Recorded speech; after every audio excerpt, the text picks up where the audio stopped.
I'm the law. Hope they won't shoot me down soon.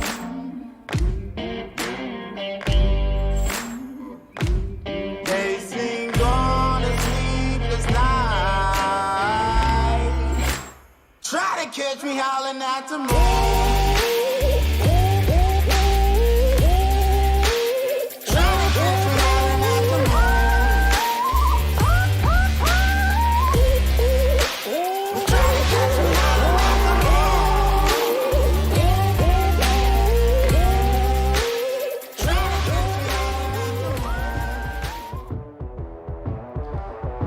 Good evening, good afternoon, ladies and gentlemen.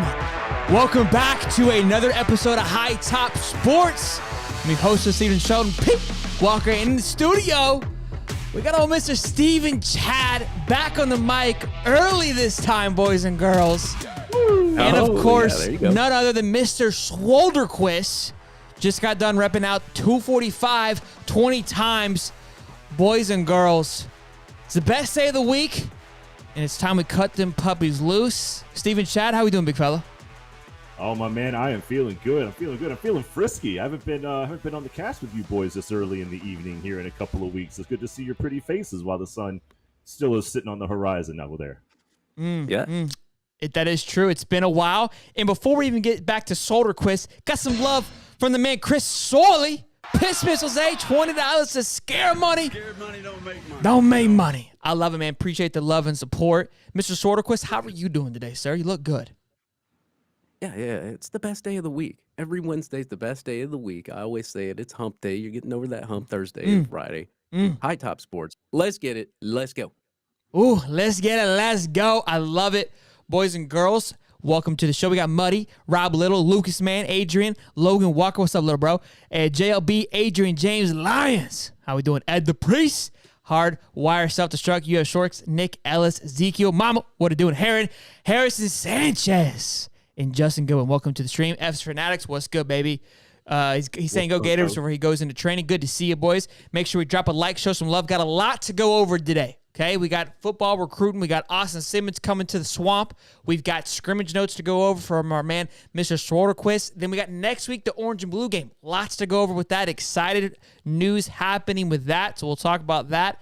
And then we'll get into some more content with Miami recruiting. Where is it? Does it exist anymore? Is it no longer a thing? Venables from Oklahoma. There's a lot of buzz and noise. Is it warranted? Or is it a bunch of hype? We'll talk about that as well.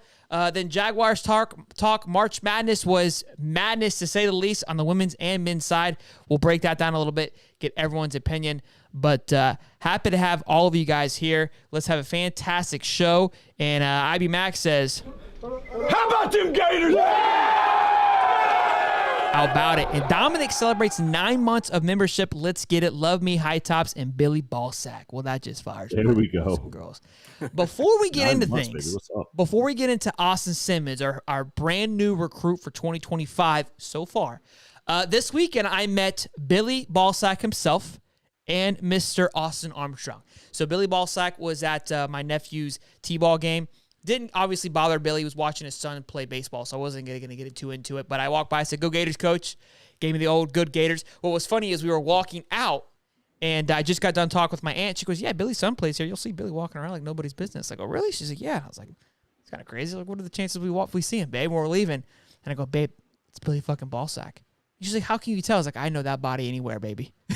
You know why I knew it was Billy Ballsack? He was wearing pants and a long sleeve black hoodie, and it was 95 degrees outside. The man's consistent, boys. It's not a hype, okay? It's not just a facade that we see when he does his interviews. It's anywhere and everywhere. It's just stick. The guy's wearing a long sleeve Gator hoodie, so 95. Okay, we're not talking about 95 degrees outside. Like, you know, it's just a sunny day and there just happen to not be any clouds, right? We're talking about Florida, 95 humidity degrees outside. Yeah, like you can't even sweat. It's so damn wet outside, and then you got a sweatshirt on top of it. I mean, I'm starting to question this man's decision-making ability just based on that alone. I don't know about you, Swoder, but I'll certainly let you chime in on what your thoughts are and why in the world would you do such a dumbass thing. But go ahead.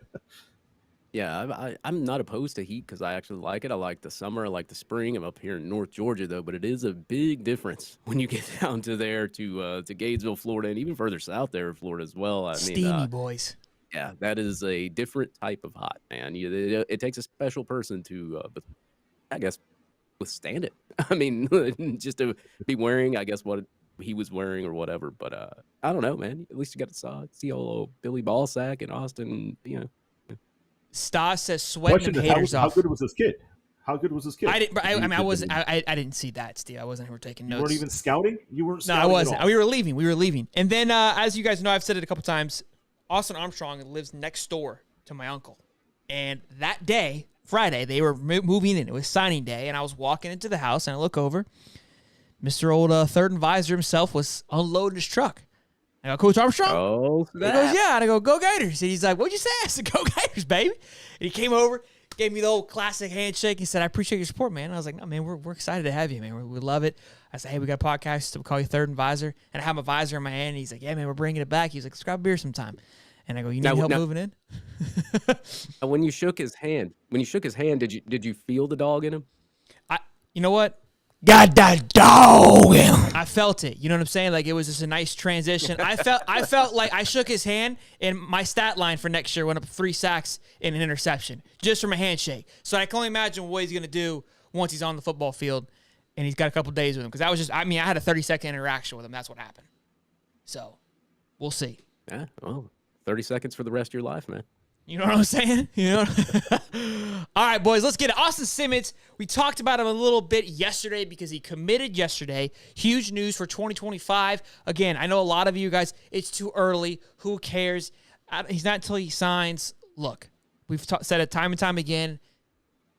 Georgia's already got 6 or 7 for 2025. The sooner, the better, okay? Because you're right. Some guys will fall off. So you need to get some attrition there so you can make up for it if that were to happen, guys, were to fall off. So, but there was a ton of noise, a ton of hype before he committed that a possibility of him reclassifying would be in the works, whether it was to 2024 or to 2023.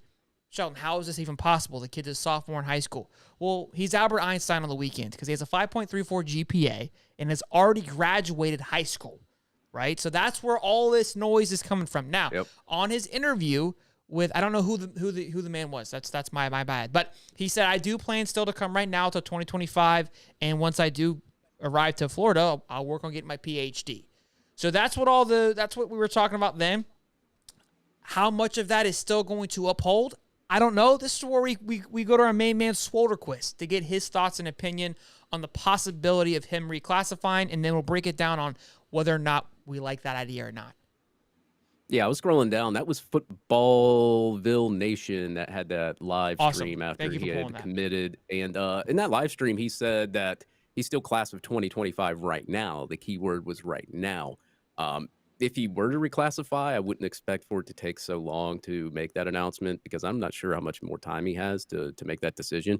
Sure. But of course, he's going to take his time, probably there to the last minute or whatever. But I mean, if he reclassifies to 2023, I think that would put us at the number 10 class for 24/7 Sports. I think I don't know. It depends on where they reclassify him in the 2023 class, if they do that. But either way, it's going to put you in the top 10 in recruiting for 2023. It'll get him on campus more earlier. I know he said he wanted to get his PhD. I mean, you start on that. He's already got, I think, 15 credit hours for college, I believe. I believe that's what I read.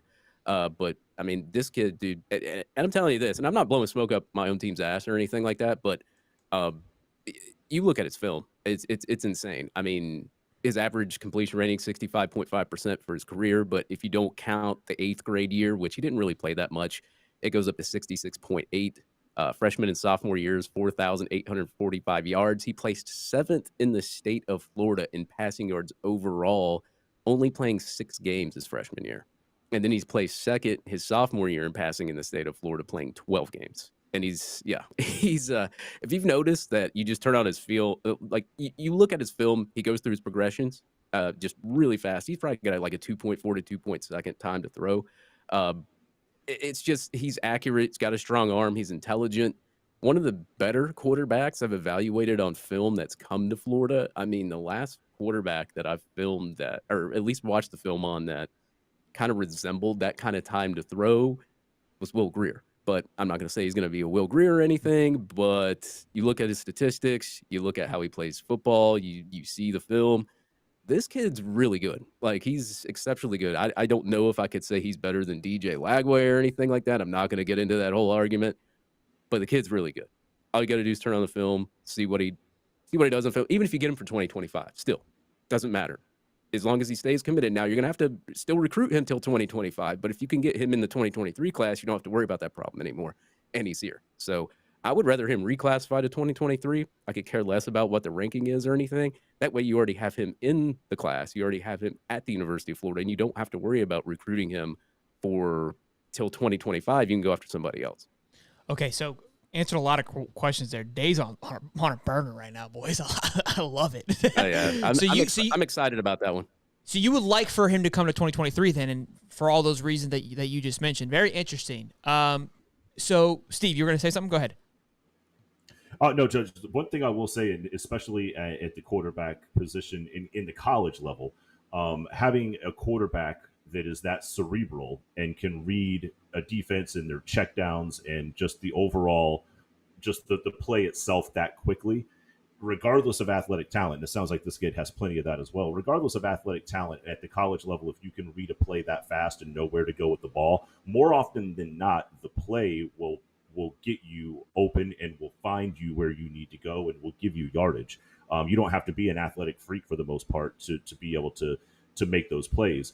The play itself, because the defense will make an error. The defense will make a mental error. The defense won't have the athleticism to keep up with your offense. Just knowing where to put the ball, regardless of whether or not you can do an Anthony Richardson bounce it off the ceiling or the roof or whatever or not, just knowing where to put the ball in the first place is a huge first step at that level of competitive football. So that by itself can separate him from just about, from what I can gather already, the rest of the quarterback room that they have right now. So I'm calling him Andrew Luck because obviously he's a genius, and he also gives you the vibe of Tua. He's a lefty slinging it. We watched some of his film yesterday, and like Dave said, he looks extremely comfortable back there and has done some incredible numbers as a freshman and a sophomore. Now, for me personally, as great as it would be to have him this early, I can only think about the things that he could do if he were to stay in high school for the next 2 years. Now, what does concern me is the possibility he gets poached during that time, right? That's always a factor. That's a long time to keep somebody dialed in. The youth scares me a little bit. And again, if he does come this year, I don't see him starting. But next year, he expects to be the guy, and so does DJ. And that's a good problem to have. That's not a bad problem. It's a phenomenal problem. But do you keep both of them? He comes 2025. He may expect to wait a year. At that time, DJ's on his third year. Right? Things can kind of work out. There also seems to be a pattern with what Billy's going after. This guy's also a dual athlete. Plays baseball as well. Has an offer from Florida for baseball as well. So definitely seems to be a style or a type that Billy has his eye on. So all in all, I'm excited. His interview, phenomenal. Great head on his shoulders. Again, 16 years old. Didn't seem like it. Did not give me 16-year-old vibes. And look, that's something that nerves me, or calms my nerves a little bit. Seeing somebody at that age just look that cool and collected during an interview. We've interviewed a lot of kids. Again, I can't say this enough. Every kid that we spoke to on the show that has been a Billy recruit just seems very dialed in and has a phenomenal head on their shoulders. So, look, either whatever he decides to do, I'm going to be 110% behind it. It would be exciting to see him play. It does seem, for the fact how early he committed, right, and with it being April, with the spring game coming up, I believe he has to be signed by May for 2023. It felt very rushed for it to be a 2025 commit, right? I mean, you're a pretty high touted recruit. You kind of just dropped a graphic. You didn't really do anything big when you could have. Could be his style too, but a lot of things are pointing to what you're hinting at as a possible reclassification. So that'll be something that we keep tabs on, and we'll let you guys know as soon as we hear anything more. Yeah, I mean, as I said, it's not going to be much time that he has, but at the same time, whether you get him 2025, 2023, doesn't really matter. You just have the extra security blanket of, hey, if we get him in the 2023 class, he signs whatever he has to sign, then he's already in. You know, you don't have to worry about him anymore. He's at the University of Florida. But either way, man, that kid is good. And I'm glad he chose Florida.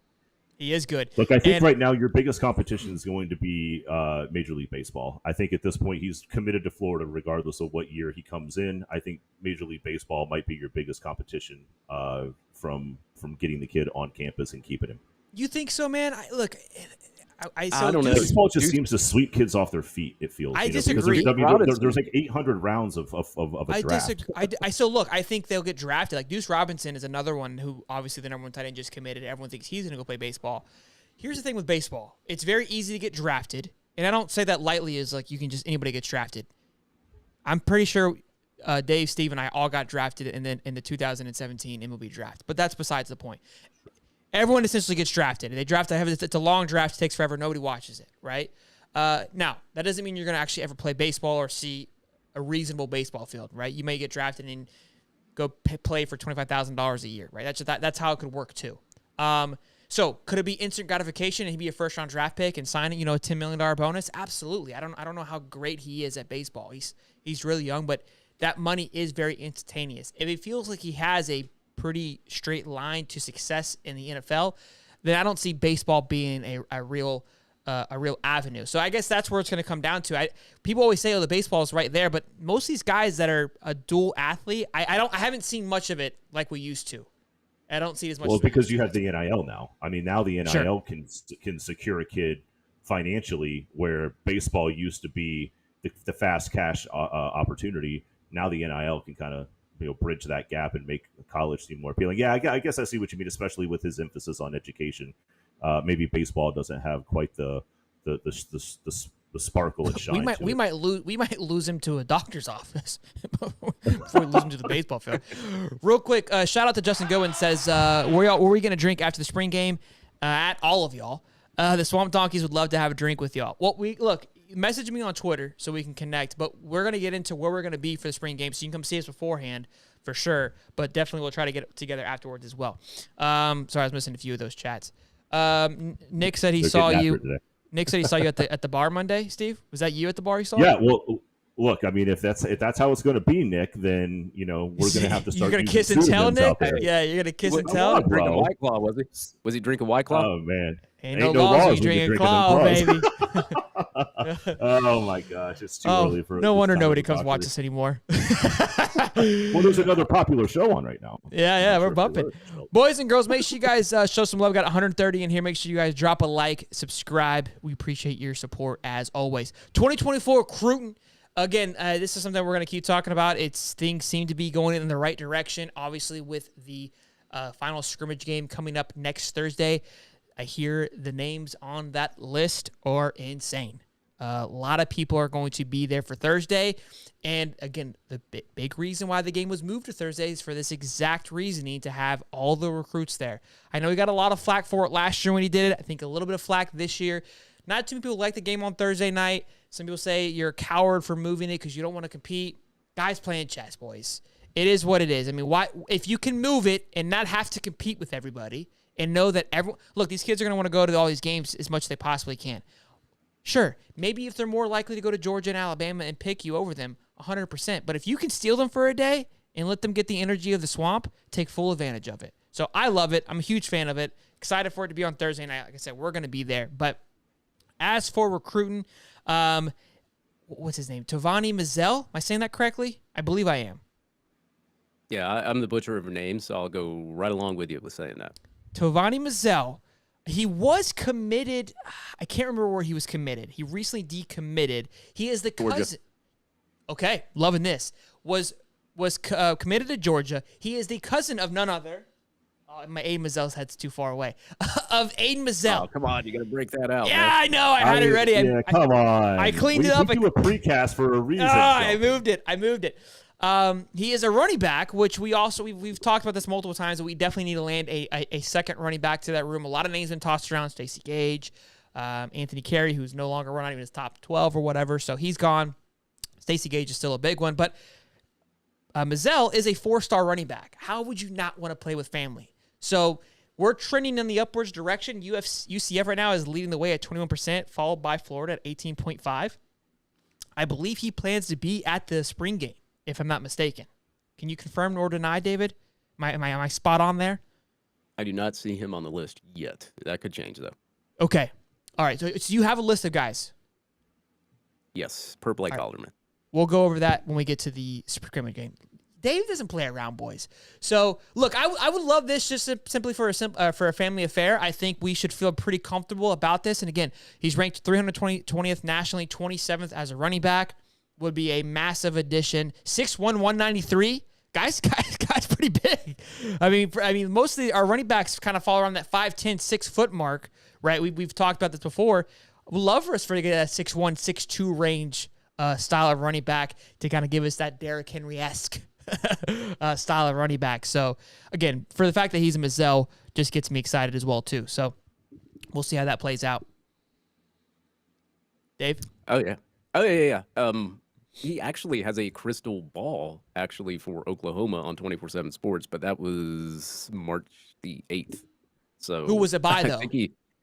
It was by now Wilfong doesn't count. Parker Thune, so it's an Oklahoma insider. So he might know something that we don't know. I have no clue.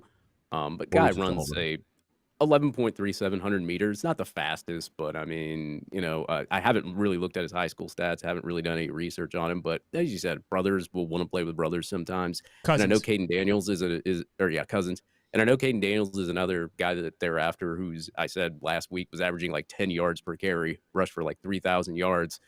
So they've got some running backs there on the high on the board. Of course, they want to take two, I would assume, especially with Montrell Johnson probably leaving this year. And then you got Cameron Carroll, with that whole situation there. So I would assume you take two. I don't know which two they're going to take. And with the, I believe it was not Stacey Gage, but the other guy that was trending towards Texas with him. It looks like he's just going to be Derek Texas Gibson? the IMG guy. Derek Gibson, yeah. Name off the tip of my tongue. Gonna have to go after somebody else, but as I said last week with Ali, I said I like the way that this whole staff, they evaluate talent, right? Picking up a kid this early that's in the 200s, maybe top 250, you don't know where he's going to land later on in the cycle. I think Florida was really good at that at the beginning of the cycle last year with your Jakeem Jacksons and all those other kind of guys. I think taking a running back early, and when I said I looked at Caden Daniels' statistics, I mean, he's probably going to go up, especially if he continues that production through his senior year. So I love the fact that they're doing their evaluations on these running backs, and I'm curious to see which running back they're going to pick up because, I mean, any of these guys could go either way. Like, Mazzell could be ranked in the top 100 by the end of the cycle. I mean, I've seen Isaiah Bond jump from 4 to 500, which was a guy that Florida was in it for, and he jumped to the number one athlete in the class, a top 50 player. Unfortunately, went to Alabama. So you see that, and you look at that, and obviously that was a Dan Mullen evaluation, but still, you see the way that they evaluate early, and I like the way that they evaluate early because most of the kids that they did get early in last cycle went up for the most part. It also helps, obviously, building that relationship. And I think Ali made a great point last time, too. Even if it doesn't work out the first time through with the transfer portal in play, right, it could pay dividends in the long term. So I think getting into it early, building that relationship, building that bond is, and again, we're going to talk about Miami in a little bit and their recruiting and lack of, it seems like, building a relationship. So getting a little ahead of myself, but it is something to look forward to. Next on our list, we have Jamari Howard, who is currently, or he did a decommit Michigan State, right? He's committed. Still committed. But is heavily, he's been visiting Florida State, visiting Florida. It seems like a flip is inevitable. It depends on where. We just don't know where yet. Yeah, Dave, you feel pretty good about him. You're excited about him. Again, we're hearing there could be some noise. You gut feeling, no, just a completely hypothetical spectacle here. Some noise could happen in the spring game. Just not necessarily this player, but any player. Any player. I believe this go around, especially them redoing Thursday, they're going to want to get a somewhat of a commitment there. I always say, you always want to follow the visits, but you want to follow the crystal balls too. If you start seeing crystal balls, multiple ones coming towards a player around a certain set of time, then that means they're probably ready to commit or somebody knows they're about to commit, so they put that crystal ball in. Sometimes it's not the case. Sometimes they just put one in and they assume it, and then they'll change it later 3 months down the road. But you start seeing these crystal balls roll in, especially closer to the spring game. I've heard some buzz that there could be one, but you always hear that, right? We heard it last year, nobody committed. So Sure. I'm hoping that we have some spring game commitments, whether it's him or somebody else. And I know we're going to talk about other guys here soon. You want to get a commitment, especially on a spring game, if you're going to have it on a Thursday. Like I remember last year, people were saying, man, if they move this to Thursday, we better get some commits. We didn't get any in. The Yeah. timeline was a little bit mad about that, but I'm hoping we can get one. But either way, if we don't, the recruiting momentum is running in the right direction, and having it on a Thursday, you're getting more kids in there, and maybe even more fans than last year, because you did move the date at the last second. So.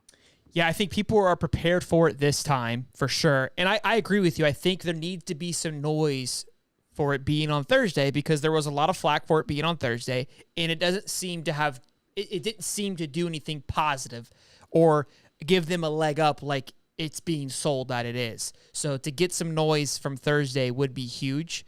We're going to be there. So, if you're gonna, hey, any recruits that are watching and you want to announce what's up with it, say swing by the tent, go talk with a boy, come on over here. That'd be pretty crazy. Live. Yeah, right. You get it live on High Top, right? Well, could a you platform imagine? Kid, I got one for you. Oh man, could you imagine? That would be insane. Sheldon would never land. He would take off on his spacesuit, on his humping a space shuttle. He'd never come back to Earth. The High Top would never be a profitable company, because at that moment I would take everything that we ever invested and go buy a spaceship, and I wouldn't be able to fly it. That would be a deflated spaceship with a hole in it. It would. Golly. And make sure you guys the one he has now has a hole in it after this year. And make sure you guys show some love, drop a like. We have over 162 in here, so I appreciate you guys' love and support on this Wednesday afternoon, hanging out with us. It means a lot, as always. So drop a like, let us know that we're doing a good job. Appreciate you. The last one we have, I talked a little bit about on Tuesday. I got his position wrong. It's safety, Zay Mincy, which Lucas. He be tweeting about Zay all the time. Lucas is Lucas, man. He's constantly tweeting about his recruits and who he's wanting to get. And Zay Mincy is a big one. And I believe Corey Bender dropped the little crystal ball for him. And there's a handful of crystal balls that we got, which, like you said, which is exciting to see that a lot of this noise is happening this early. And like you said, with the a crystal ball is with the anticipation of a commit. And I think we learned from last year, Billy is strategic on how he likes people to commit. There's a rhyme and a reason for it. I think he gets kind of in a flow. The Austin Simmons one, was that one strategic, or was it more of just, hey, let's get it going because of paperwork? We got to get this thing figured out. I don't know, right? But let's say this happens this week. One happens next Thursday. That's what we were doing last summer. So could find ourselves in that rhythm again. I wouldn't mind for content creation purposes if we've had one every single week. Give me something to do. I love that, but I would love for us to hit one, especially this Thursday. And Zay Mincy would be a great start as a top. I think he's a number 2 safety, right?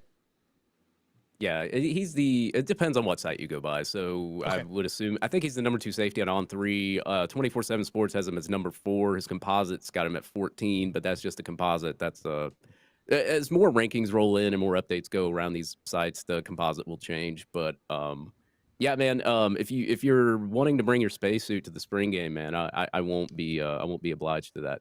But, Should I? Yeah, you should. You might Didn't we want just to talk about the lack of decision making and putting a sweatshirt on in Florida? I know, but I mean, but look, but it's for the people though, Steve. Like, can we get in the chat spacesuit? Like, just put spacesuit, and we'll figure out. There's like an overwhelming spacesuit, or you can just put like a ship or a little rocket guy. I mean, I'd be easy to find. Yeah, the last thing I gotta say on that is you want to hit on Xavier Mincy first, in my opinion, because safeties are really, really thin right now, especially at some of the positions. I think the last safety we had that was actually elite or good was Chauncey Gardner-Johnson. He's not on the team anymore as of like almost 4 years ago, 5. So you want to get and I'm not saying that we don't have any good players at safety. I'm just talking about future prospects, like elite safety. You want to get those guys in there. That's the position that I'm really looking at right now. I mean, you've got, as I said, you got your linebackers taken care of. You might take one more, who knows, in this class with how everything's going. But you already got linebacker taken care of. Get corner, safety taken care of, and I think you're pretty good defensively. And then obviously you want to get your defensive front there too, your defensive lineman, all that stuff. But I would say that safety would be the most important position right now to recruit at. I love it. The overwhelming spacesuits in the car right now got me nervous. I love the energy from the boys. No care at all for your well-being in potential dehydration. Yeah, my health. Hall of Fame media. We're gonna talk about Oklahoma here in a bit, so sit tight. If you're planning on leaving, I wouldn't leave. I'm gonna talk some shit. So buckle up, Bubba. Boy, here comes the highlight reel. Move on from recruiting here. Let's actually talk about, before we go into scrimmage notes, let's talk about the orange and blue game really quick. So let's kind of get that out of the way. Apparently, I will be there in a spacesuit with 2 hoodies underneath it. We will be, once again, exciting news. We are fired up to be there at the Doring Mortgage tent once again on right along Gator Walk there. They have moved sides. So if you're looking at the stadium, they were on the left side before. Sorley was there. He knows what I'm talking about. This time they're going to be on the right side. So I'm probably not going to be too hard to find. But if you're looking at the stadium, we're going to be on the right side. Second tent, I think Judd said. He's not quite sure either because, again, they did move. We're going to set up there. What time? I don't know yet. I got to talk with Judd next week. But obviously we're going to be there pregame. And some cool stuff. It's right next to Johnny Townsend's tent where a lot of former Gators go. So maybe we'll get lucky and have a few of the legends on to chit-chat with us. And then, of course, if you guys be there, we'll come by and say, hey, and I will be at the game as well. My little brother, 2026 5-star quarterback, will probably be there as well. I don't know if he'll be on the show, but a lot of exciting stuff. Logan, my little brother, he's 2020, I think, 8 5-star lineman. He'll be there as well. So good stuff. Really exciting stuff to go over. So make sure you guys, again, if you're going to the orange and blue game, please come see us. Come say hey. Let's get a picture, hug. I mean, whatever you guys got. Hump, spaceships, I don't care. Yeah, follow space. Pick him up off the ground. Yeah. Whatever we need to do. Super chat from Dom says, spacesuit coward, just bring extra clothes. Oh, it sounds like I hate you, Steve, for even putting that into the abyss, you know? Oh boy. All right, here. Let's keep it moving here. Let's talk about scrimmage. Let's do the orange and blue game. Let's continue with that really quickly. You have a list of players that will be there.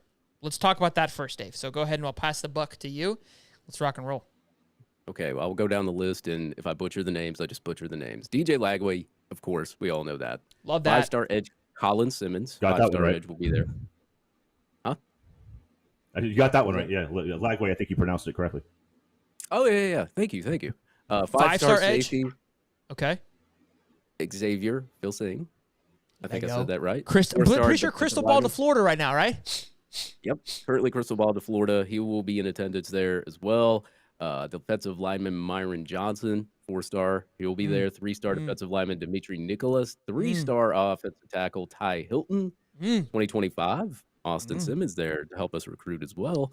2025 quarterback Carter Smith, another 2025 quarterback, will be visiting there, and a 2025 wide receiver Kobe Howard. I'm pretty sure that this list is probably not as up to date. Let's say it'll get bigger. It'll definitely get bigger before the spring game.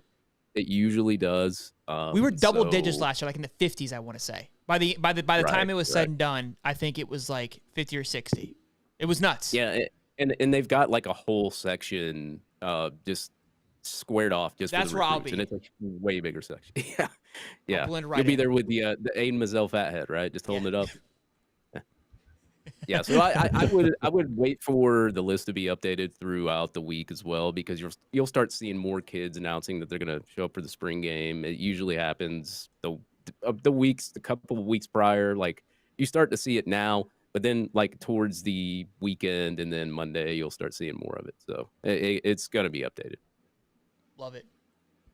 Love it, love it, love it. All right, scrimmage notes. Back to David. We had another scrimmage in the stadium, a full scrimmage game this week, and then obviously the last one will be Thursday, and then they're off for a little bit. They get some vacation time. I will say sleeping next to – I got to stop because I knew I felt where I was going. I'm going to say it now because I'm already there. I was going to say sleeping next to Coach Armstrong. I wasn't actually physically sleeping next to I don't know. You already talked about Mark Hockey and all that. Well, that's different. That's Mark Hawk. That doesn't count. We got up at like 7:30 to go play golf. He was already gone. right? We got home. I don't think I got home until like 10 o'clock because Saturday was a big day for recruiting. I'm like, man, it's a long day, man. Long day. So it's going to be nice for them to get some vacation time. Maybe we can squeeze in a beer then after that. But so, yeah, we have the scrimmage game this week and then the last one next week. How did this past one go? Saw some clips of old Mr. Etienne hustling, looking thick, mean, fast, and juicy, boys. Looking good. What are some notes? Tell me some love. Yeah, his brother actually got on Twitter and said, "Man, you're looking faster." And I was just like, "Yeah, you can just tell when you match up both the clips." So really can. Yeah, man. These notes also come from the Gator Collective message boards. I'm not going to give out the detailed parts of the notes. If you want the detailed parts of the notes, you pay the extra $5. You get them all. And these are props to Gaines Vegas on there as well, because I live in Woodstock, Georgia, and it's hard for me to get notes in Gainesville, Florida, unless I ask for them. So right. Spring notes. So you got to pay. They got to pay. That's right. Jordan Castell had a good day. Actually dropped an interception. I believe Shamar James said I believe it was Jordan Castell, tried to catch like a one-handed interception and dropped it. So if you would have just used two hands, you probably would have caught it. But anyway, I guess you give him credit for it because it's in a practice. But Sharif Denson, he made plays late. Chris McClellan looked impressive as well. Mertz had a 2-minute drill that he did pretty well on. Didn't really score a touchdown there, but did pretty well.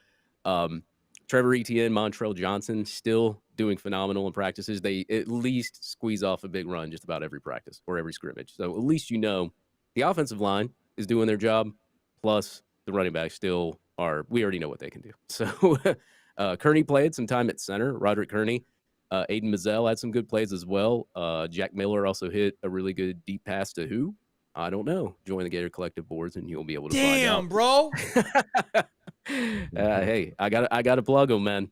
Arliss Boardingham still looking good and getting reps there at tight end. So you're hearing his name a lot. And the most consistent names I've heard, especially when I've asked around, Trevor Montrell, everybody knows about.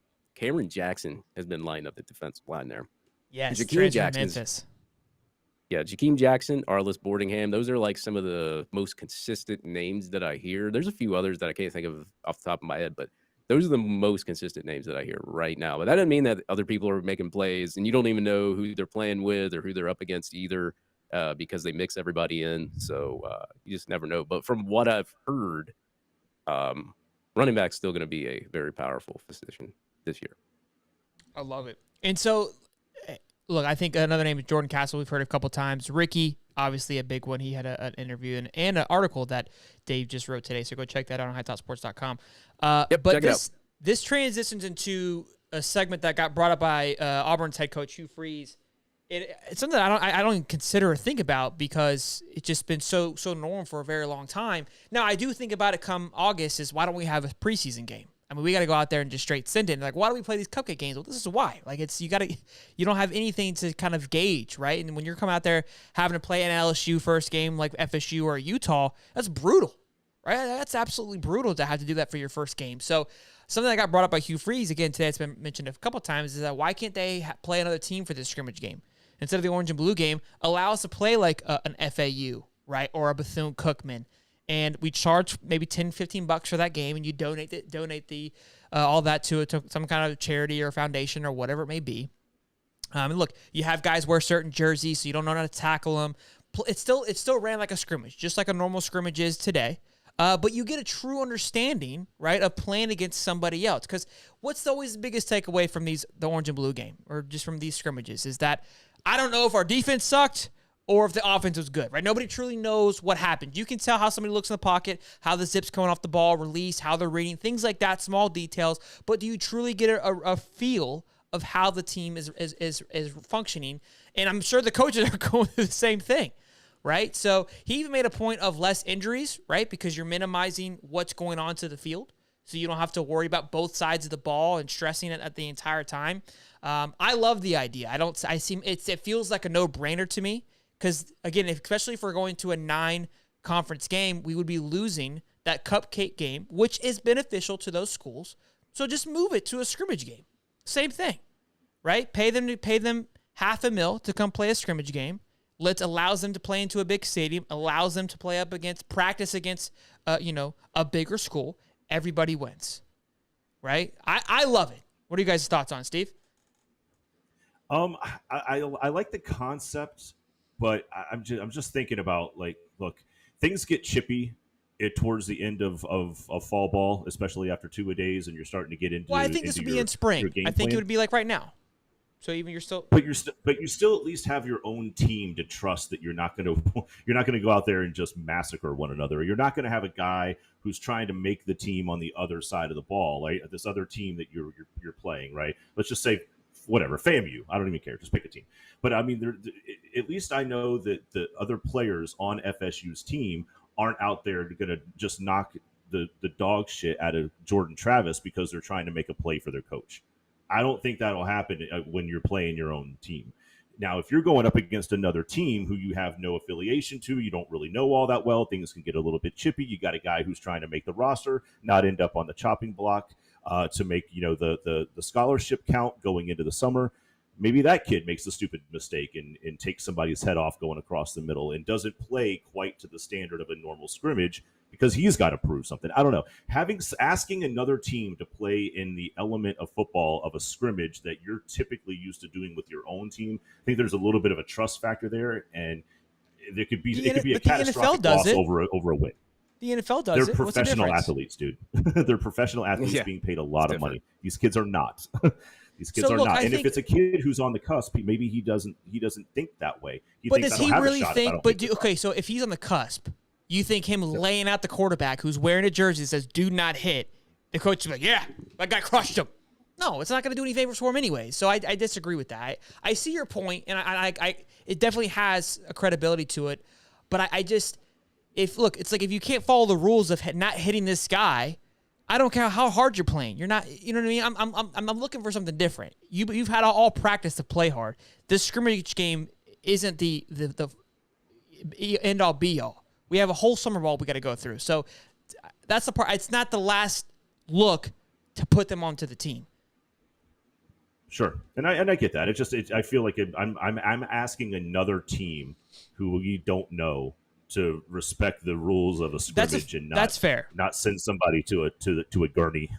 You know what I mean? I don't know. Sure. It just feels like it could really be detrimental, especially if there's a loss. I mean, look, you have somebody who takes in a high ankle sprain into the summer, who says that they're 100% ready come fall. I mean, a high ankle sprain is where it's at some point you almost just want to break the damn ankle than take a high ankle sprain that goes all the way up to your damn knee. You know what I mean? That's soft tissue can take forever. I don't know. It just seems weird. Yeah, exactly. So I don't know. Settle the table here, Dave. You're the tiebreaker. What you got, Dave? Well, so I'll say some different things that he said. Now, if you bring another team in there, if you were to bring another team, I would say you put black jerseys on the quarterbacks so they can't hit the quarterbacks. And if they do hit the quarterbacks, then they're suspended for ever or whatever you want to. There needs to be consequences. Implement some kind of rules to it. Yeah, sure. But at the same time, if you're playing somebody like Cookman or UAB or like some very, very just terrible team you're going to beat. Like, is it really showing what you can do out there on the field? Wouldn't you rather have your own guys on defense playing your own guys on offense and seeing what both sides of the football can do without, as much contact? Because I'm pretty sure, people are going to they're going to take away, oh, my God, our team is phenomenal. I mean, we play great on defense and offense. Well, yeah, you were playing Cookman. So you're going into I guess the season with a false narrative of how good your team really is, when you really would like to see them play against your offense and your defense. That's just me, though. I'm very, like I said, very old school, but I mean, look, and with Holly's point with everything getting chippy, what if you get two players that get mad at each other from opposing teams and one yanks on the other one's helmet, or you just don't want to. You want to avoid less confrontation and injury that you can in a spring game. Here's the great thing about opinions, right? You're wrong on this one, and I'm not. But I appreciate you guys giving your thoughts on it. Look, I hear what you're saying. I think yes, it's like the Eastern Washington game. That's what I think about that game. For me, I wish was earlier in the season. It provides confidence. It allows for everyone to operate in their role a little bit better. And again, yes, sure, you're beating up on a team, but you at least get to see them go up against somebody who is genuinely trying to beat you. And that part I do like. I think you can make the same argument when you're going up against yourself, because more than likely that 1A offense is going up against a 2B defense at times. So it's essentially the same thing. The now, kids are all look, fighting for spots, though. I mean, they're still fighting to try Sure. to get the roster spot, and I think that's Sure. kind of the same thing. It's But look, it's maybe- kind of. yeah, I thought for I see sure what we you were all going to be agree. So I kind of like that you guys are the opposite way. I wasn't expecting to argue you to both of you on this one. Honestly, and again, I think it's because you guys been watching this for so long, and you're both like 65. You have a more of an older perspective on it. So I got to take my jab somewhere. Man, I'm a lone wolf over here. Because You you know what I lost mean? the argument. This is all you got. I didn't lose. Yeah. Put it on the comments who won the argument. Oh, man, don't Freckle even- Man. Don't even stroke his ego, people. Soderquist and I have a collective knowledge of college football. It is vast. It is vast knowledge of college. Yeah, football. there you go. Freckle92 says, one high top sports membership. Man, you the man, baby. I appreciate you always coming here showing some love, man. I absolutely love you, bub. Thank you, man. Yeah, thanks a lot, man. Another cool little article I stumbled across by Zach. What's his last name, Dave? Before I butcher it. Aldaverdi. Thank you. Was the Gators recruiting budget? And look, I don't think you can take this however you like. I don't know. There's multiple ways of looking at it. We kind of talked precast about it. You guys had your own opinion about it. We spent about $1.6 million in recruiting for the 2022 physical year. Steve, you said FSU spent about how much it was? 1.257 was the actual number. I looked it up a little bit further after the precast. Okay, and Florida spent. So you guys definitely outspent us. We spent a program record, mind you, of 1.6 from July 21st to June 2022, which ranked us 10th nationally. So not too shabby. We ranked behind the likes of Georgia, who had the highest spending of 4.51 million. It's easy to do that when you win a natty. You got to cut some extra spending dollars to go around. Followed by A&M with 2.9, Tennessee also at 2.9. And I think it definitely showed with landing a top-tier quarterback. Alabama at 2.3, Clemson at 3.1, Oklahoma. 3.1 for Clemson is amazing. I mean, if you think about the total, like just the size of that school and like just the actual like student population and where it is in the middle of nowhere, $3.158 million for their recruiting budget alone for that All in on tiny ass football. little school is unbelievable. Yeah, I mean, look, I think you could argue that this 1.6 for Florida is a little underwhelming, even though it is a record, comparably to these other schools that I mentioned. Texas 2.3, Michigan 2.4, and even Oregon at 1.8. Now, Oregon, that seems low. I feel like Oregon, all they do is football. It does. Yeah. Let me throw one crazy number at you here real fast. Go ahead. And Yeah. I'm just looking at CBS. This is for the Big Ten. Michigan had a $2.2 million spending budget.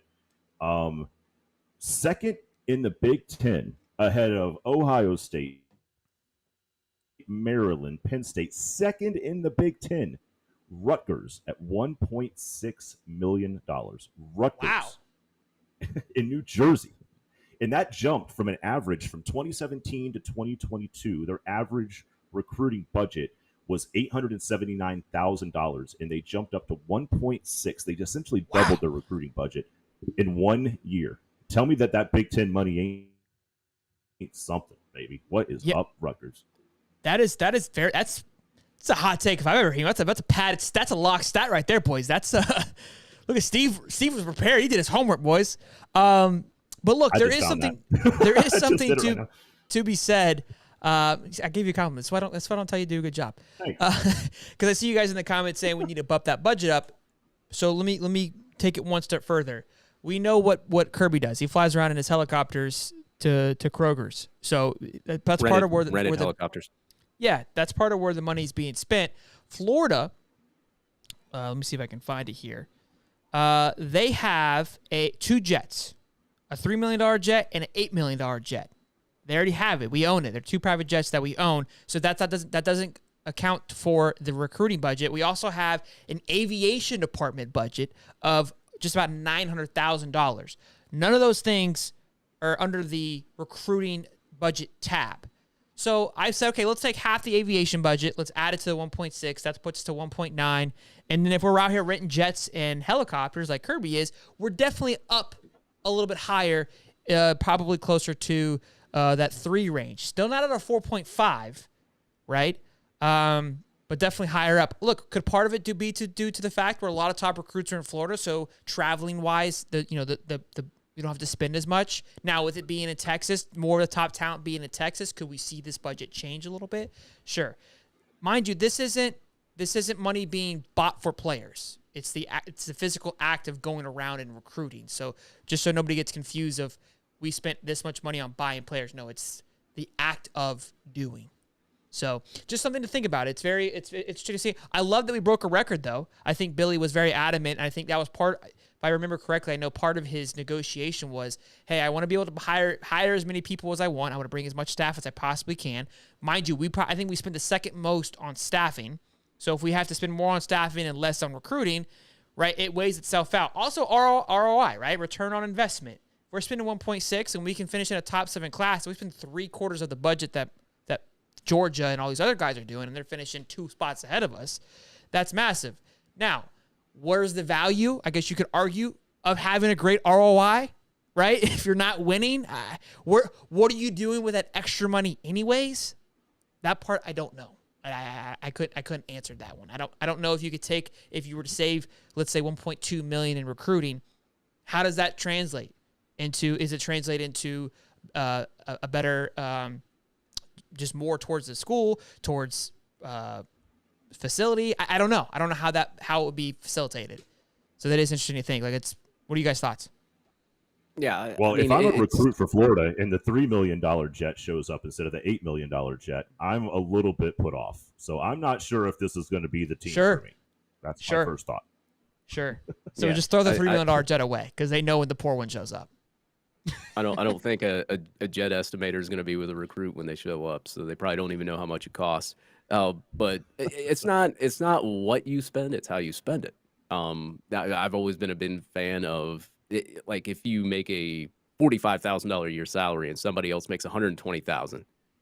Do they have a $600,000 house, a $700, $800 a month car payment? Do they have all these other bills that you don't have, and maybe you have more free money than they do, but you're making a less of a salary? Maybe you took the $100,000 house and the paid off cheap $3,000 car, whatever. I mean, it doesn't matter like how much money you have. It's what you spend it on and how it's used. Sure. And look, between the hedge makes a good point, because if you have jets, you have to land at airports. Helicopters, you get to land at high school football fields. So he's not wrong there. There is definitely an advantage to having a helicopter you just land in their backyard. Now, there is something here. The guys are kind of stirring a little. That's why I love the comments. Sometimes they create their own discussion, and it stirs up a little bit. It stirs it up. So we're throwing the raw dog, as we like to call it, because this is coming out of nowhere, coming out of left field. Discussion of NIL. They're talking about where are we at with NIL, and it kind of brings up a good point. Last year this time, and all summer, NIL, Gator Collective, meet and greets, massive. You couldn't get enough of it. Everybody wanted to talk about their NIL and who had the best collective and who was doing this and who was doing that. And it seems like all of that has gone hush. Not just for Florida. I'm just talking about in general. It seems to have slowed down a little bit. I'm not saying that it's still not happening behind the scenes, but I think because of the mess that happened, they're like, we got to tone this back a little bit because we're putting ourselves out there. We're putting all of our nudes out there. We're sending everything through Snapchat, and everyone's starting to send it to everybody now. So it feels like we've got everyone to put the puppies away, put the girls away, and they're keeping a little hush hush. It's like I said, I didn't think about it until they were talking about it. Where are we at with things? What's going on? I know the last time we spoke, the collective was in a transition process for a branding aspect, obviously trying to rebuild after what happened with the Rashada situation. So I haven't heard anything else. I don't know what's going on. I know it's still the collective as of now, but look, they're still tweeting, they're still pumping content out. I know they're still doing interviews, but it definitely doesn't feel as much in your face as it was last year. I mean, FSU didn't have much, but I mean, are they doing anything, Steve, over there at Florida State? Not a lot of meet and greets like I saw last year. There were certainly a lot more public events that were out there for the players to interact this time last year. I mean, hell, I think Shelly, you and I went to a couple of things down in Gainesville, if I'm not mistaken. But yeah, it's been relatively quiet in Tallahassee as well. The Rising Spear has obviously been really active in the NIL front for FSU, but not to the degree of like the public facing style of interaction that I saw last year. It's interesting that you say that, but yeah, you're 100% right. I haven't seen nearly as much as this time in 2022. Now we could see things pick up after the spring game. Here in April, Sure. The players will have a little bit more time, and I know we did a lot like working out with Lorenzo and stuff. That was during May and June. So things could pick back up again. So we'll put this conversation on hold. But Dave, what's your thoughts on it? Yeah, it's probably the schools probably telling some of these collectives, hey, like, hold off on the interviews if you can. Now, they're separate entities, of course. They work together, but they're separate entities. Gator Collective, if they have a Gator Collective athlete that's on contract with them and they tell them to do said interview, they can work with the school and say, okay, we won't do interviews during this time. Or every NIL company has everything differently set up with every player.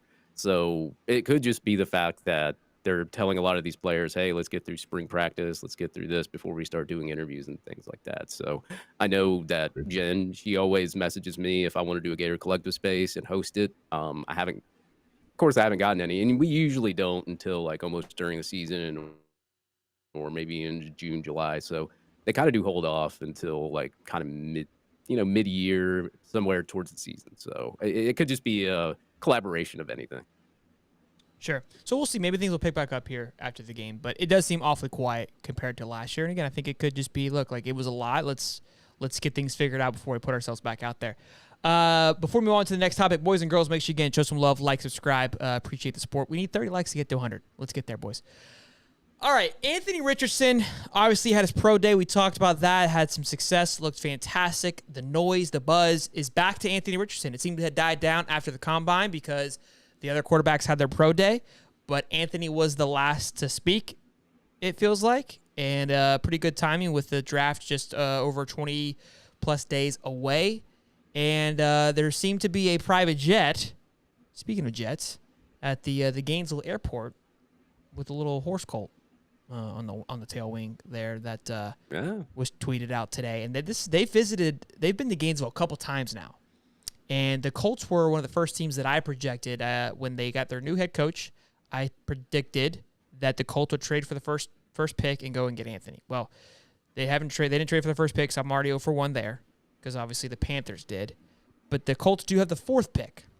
So they seem to have some heavy interest for Mr. Anthony Richardson here, which I think would be a great fit for him. Their other noise that has popped up today would be the Tennessee Titans. I think they have like a teen pick, like 14 or 13, and there's a lot of noise they trade up to the 3rd pick, possibly the 4th or 5th, I think, wherever Seattle is, to go and get Anthony, which is very interesting. That makes a lot of sense. The Tennessee Titans are in full rebuild mode as they're dumping Derrick Henry. Why stick with Tannehill? Now, I know they have Malik Willis there, I believe, who they drafted last year. So that is they still have to work with that. But what are you guys' thoughts? Colts, the Raiders are looking at them. What are you hearing, Dave? I have not heard anything, but Sean Kelly had posted that picture of the Colts. It's been there twice. This is the second time it's been there. So they're having, and I'm pretty sure other teams are going to visit, possibly, but I don't really watch much of the NFL.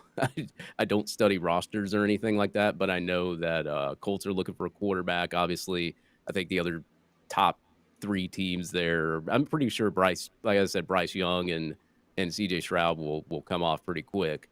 And that leaves Anthony Richardson and some other guys there too. But I don't know, man. I'm pumped that he's going to get drafted first round and way up there, and Stetson Bennett's not. So, Steve. Yeah, look, I mean, if you're looking at the draft right now, you've got the Panthers, who look like almost a lock to take C.J. Stroud. Right now, you've got Indianapolis at 4. You have the Panthers almost a lock to take Stroud. Houston, it looks like they are strongly favoring Bryce Young, which I don't believe will pan out very well, but it looks like that's really where the organization is pointing to. And then you've got Arizona, who I don't really believe right now is in the market for a quarterback from what I can gather. So, look, it could very well be a situation where Indianapolis sitting at 4, making that trip down to Gainesville, maybe just kind of getting primed and ready for the guy that they think is going to be who they want and land right in their lap without having to make any moves at all. Two private flights to Gainesville is very interesting, and that's not the only 2 times they talked to him, right? I'm sure they talked to him more, but I would also follow, just me being an outsider that doesn't know much about the NFL. I would also follow, like, if you hear that a team visits Anthony and then you see them move up. then that's probably going to be the team that's going to take him. Sure. If Yeah, any look, team, team moves up. The Raiders have been I know have been in contact with them too, and they're at 11. So, like you said, keep an eye on that. Like, hey, because look, the Colts being up there, they probably feel threatened. It's like, hey, we may need to make a move to that third spot. So, yeah, you're going to have to move up there to get him. Yeah, for sure. Next we have Tropical Depression Miami. They are no longer the Miami Hurricanes. They have been downgraded to a tropical depression. For those of you that live in Florida, can appreciate how great of a joke that was. So, thank you. And the chat's been ready for this. They've been, I don't know if you've seen them, but they've been chomping at the bit for this. I'm sure that this popping up is super, like, but this is perfect for them. They have been talking about this, and the fact that we're about to touch on it is probably about 5 to 10 minutes late for us. But guys, trust me, we're gonna get to it. They've been going at it in the chat here for the last about 10 minutes. That's what they want, baby. Comment of the night, really quick. Choctaw Made in Florida says, "Dude, you are a clown. The ball sack comments are juvenile. You are a clown." Is that you? Who said something about I think ball I'm the sack? clown. I guess she hadn't heard. I guess she hasn't heard Big Cock Hawk, but appreciate you stopping in there and sharing your lovely thoughts. I didn't say it. So, Tropical Depression Miami. The reason I bring this up, it is very interesting to look. I was trying to see how they're doing recruiting because I wanted to kind of to see how the Florida teams are doing. Now, as much as I would love to rag on Florida State, as of now, according to 247, they're ahead of Florida. Not an overall rating, but I believe they're ahead in rankings. According to 247, On3 has us rated much higher. But Florida State is doing better than they have in the past. They're on the ball early, so kudos to them. Miami, however, is nowhere to be seen. They have a kicker, a 3-star kicker on the board. Now, I'm not saying panic or anything like that. And I did look, this is a little bit of a knock to the ACC, and I did preface this to Steve earlier. Look, it could be due to the fact that the ACC has not been as competitive in recruiting like the SEC. Georgia already has 5 from 2025. I want to say Bama has 2 or 3. If you want to compete in that field, you have to be on that same level. Clemson, Florida State, Miami, they're not in that same level. And they don't have to be. I've told Steve, they can finish in 15 in recruiting and have success in the ACC. Now, will it come back to bite them long term? Sure. But that's a whole other step. So could you make that argument for Miami like they don't have to, it's still early? Sure. They did really well late last year. That's another argument that you can make as well, too. To me, and I'm obviously going to be on the cup half empty side just because it's Miami, is it looks like their big spending at the end of the year last year maybe biting him in the butt a little bit. You got TJ Capers, the number 1 defensive tackle, who was from Miami, commit to Louisville. You got Louisville recruiting ahead of you that has 3 guys, a 5-star, a 4-star, and then now they have a quarterback as well. And you've got Miami, again, not existing, and Mario Cristobal is supposed to be the GOAT of recruiting. Now, again, the biggest argument is going to be that it's early, but I think we can all state that, look, you got to get started at some time, and I don't even see them really being crystal balled or any noise at all. Steve? No, this is actually very surprising considering the Miami that we watched towards the end of the last recruiting cycle and just the amount of just momentum that it felt like they had. Now, obviously, and we'll talk about this here in just a moment as well, there's been some questions in regard to NIL and whether a lot of that money that was promised is going to actually flow through to the players. But at this point, look, you've got a new coach. Cristobal's first year was not very good. There's a lot of noise in the NIL system. It sounds, as much as this is surprising to me, considering how much money is down there, it feels like with Ruiz, who we'll touch on here in just a second, but it feels like with Ruiz being a little bit shaky financially, it's like their whole NIL fell apart. Like the whole Miami Hurricane NIL was one guy with an open checkbook, and that one guy putting any type of questions in regard to the recruiting machine that Cristobal swears he is. And now you're looking at going into the summer session with one recruit, and that's a kicker. And I mean, don't get me wrong, you've had some visits, but you're going to naturally get visits at Miami just because of your proximity to all the really good high schools that are down there. Half of these kids could walk to the campus take a short bus ride, to the campus. So you're naturally going to get recruits, and if you're not, then you're really doing something wrong. You're going to get these visits. But I don't really understand what's going on down there. I think there's a lot more questions and we've done our digging. There's probably a lot more questions for the recruits than what we've turned up on our own. And if you're a recruit right now with other teams playing well, recruiting well, NIL's running well, what's the point of dealing with the Miami and their nonsense? Especially considering you don't know if Cristobal can pull them out. They don't have a quarterback still. What the hell are they going to do? So there's just a lot of questions floating around in Coral Gables right now, and I don't think Cristobal has ever been the guy to answer those questions. That's just not his thing. And look, being behind the 8 ball in recruiting, you're coming off a 5-win season, which isn't great. If you're behind the 8 ball, meaning you're going to pull things in late, you can excuse a 5-7 in your first season and get away and still have a pretty decent recruiting class because, like, look, we're building something. If you procrastinate and bank off the season again and you have a failing season again, it's going to be hard to backfill that twice with back-to-back failing seasons. I'm not saying Miami's going to have one, but there isn't really a trend to show that they're going to just automatically catapult to having a super successful year. Not to my opinion, not much has changed. But obviously, again, I know I'm going to be a little biased with being a Gator fan, so any Miami fans that's watching this, you got to take some of it with a grain of salt. I'm kind of poking the bear a little bit. Love to have a Miami fan to discuss this some more. And I know, look, Miami fans probably aren't even going to be watching this because, again, they show up in August anyways, maybe September. Or don't follow it as closely. No, just in the Twitter Spaces.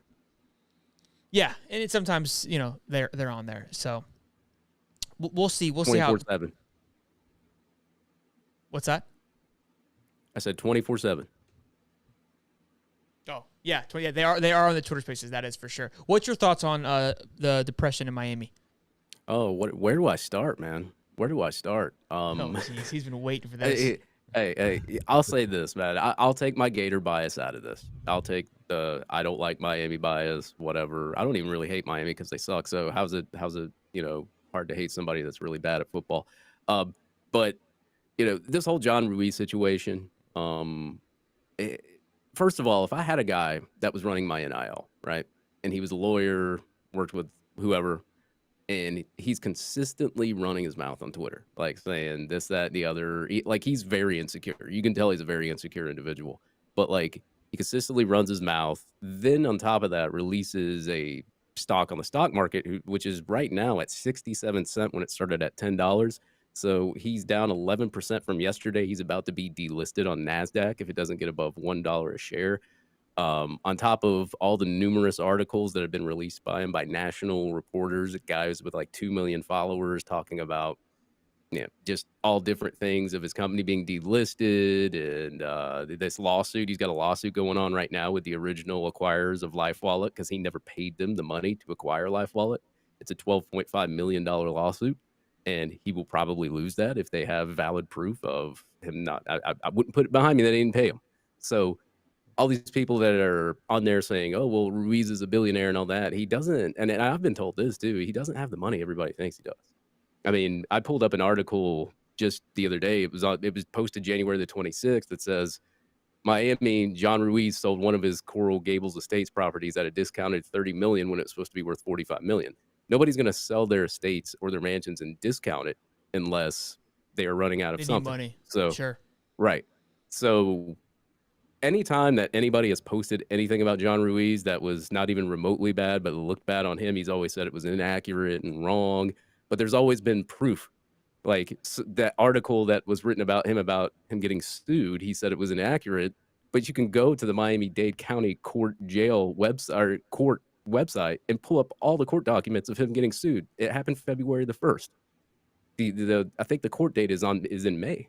So how's any of this stuff inaccurate when you can go online and find it all? It just makes no sense to me. But of course, it is what it is. And look, with him being the face of recruiting, not the face, but definitely an input. I mean, could it be correlated? And it's something we talked about last year. I said it time and time again. Look, right now he's very quiet right now. Yeah, right now when it was happening, I said, look, Flash the plan. He's doing great things. He's buying players, and it's working. And I said this. I was very adamant that it was working for Miami. I said long term, I don't believe that it will. And now it's starting to play out. We'll see. Good look. I could still buy myself, and be wrong here, but things he has a 2,500% share loss in his company right now. So that goes which to show was you how much money funding he lost. which was part of funding the recruiting. So we'll see. It's Correct. definitely fun to watch. I enjoy watching it. So it's a nice little. You can't slow ask for a car better crash. asshole, a bunch of better assholes for it to happen to I as think it's well. the only time we can agree on something, Steve. All three of us. Look at us Become best- go, let's like a become little best happy friends. family. As I said, a though, little like happy family. taking all the bias out of it, like if that was the guy running my NIL, as a fan, I'd be pissed off. I'd be like, Sure. what the hell are you doing, dude? Sure. Venables Vengeance. Why we're talking about this is, I don't know. We were going to talk about it a little bit last week, but Oklahoma, there's a lot of buzz. A lot of buzzwords coming out of Norman and about how great they're going to be. They're going to be the next TCU, going to get things figured out. Look, it's funny because I thought about it. I took a step back for a second. I was like, look, we're doing the same thing here in Florida. So I can't be too much of a hater, but it's not my team. It's much easier to look with the, from the outside and not be drinking the Kool-Aid. You know what I mean? I feel like this is what every other fan looks at when they come hop on the show. Like, these guys are idiots. They're blinded by the light. You know what I mean? And then I read this. I'm like, these guys are idiots. Like, you're 6 or 7 last year, right? What are we talking about? Now, took a step back and I thought about it. And I go, well, if you look at the Big 12, right, which I consider one of the top conferences last year, TCU, in my opinion, is they kind of hit their ceiling last year. And I'm expecting a big fall back this year. Texas, they're a wild card. Everyone expects them to be great. You have no idea. All right, so let's push them to the side. Then you got Texas A&M, West Virginia, who's losing Daniels. You got Kansas State, Baylor. I'm sure there's a few more I can't think of off the top of my head here, but Oklahoma State. That's always State. one that's kind of hit or miss because Gundy's kind of a weirdo. Yeah, it depends on what. Yeah, that's a good point. Yeah. Good point. But my point is, it seems to be open again. It seems to be back open for business for Oklahoma to get back to what Oklahoma was, finishing 11-1 or 10-2 because they lose the important games. Can they get back to that? Can they get back to TCU and get back to rolling again? I knew there he is. Hall of Fame Media says 5 games lost by 1 score, 4 by 3 points, worst defense in America. So that was the big argument. They turned the defense around, right? They're right where they need. They're right where they need to be. Look, and as much as I love to hate on it, Oklahoma isn't far removed from being an 11-1 football team, right? Florida, on the other hand, is far removed from that. So as much as I would love to say, like, look, both teams with 6 and 7, how is Oklahoma on a path to be more successful? They are, because they aren't too far removed from being successful. They also seem to be on a little bit of a hot burner for recruiting as well. A lot of big names are including Oklahoma in their list. So, look, as much as I would love to hate on it, it doesn't seem as crazy as it originally did. Steve, I know you're a big OU guy. What's your thoughts on this? Look, so I was a little bit on the fence with Venables. He's been a great defensive coordinator. He gave FSU fits when he was at Clemson. Hated having to go up against the guy because he is a very creative mind on the defensive side of the ball. He is a little bit of a weirdo. His personality doesn't give you head coach vibes. He just doesn't have that aura, that class, that charm that a head coach has to be, the CEO of a team, But he is a football guy, right? So look, they've got a good quarterback coming back. Dylan Gabriel, the transfer from UCF, played great at times. He played a little bit off at times, but they really did have a bad defense with just a lack of talent. I think with Venables and his coaching pedigree and what he's come from, coming up through K-State and Bill Snyder, which Bill Snyder was who basically gave Bob Stoops his first shot at coaching. I think that he's the right guy to fix the defense. I think his offense is good enough to continue to score points. Their schedule doesn't lend them a whole ton of help this year, but I think that if they can shore up the defense and just get into the top 25, they've got a chance to really go in there and make a push to get into double-digit wins. I know that the conference is good. They've got some talent there, but to your point, I think TCU takes a step back. Texas is always a wild card. Oklahoma State's always a wild card. But I think Oklahoma can make some real moves if they can push that defense into even the top 30 in the country. They could take some of those games that they lost last year by 1 score and flip that around. And even if they win it by 1 score, they're double-digit wins. Swolder?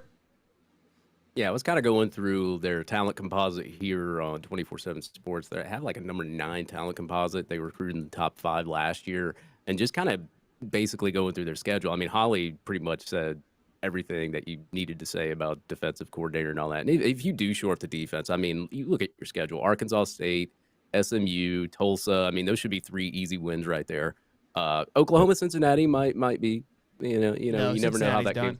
Cincinnati's done. Cincinnati, and then Iowa State. Texas is going to be the big game for them.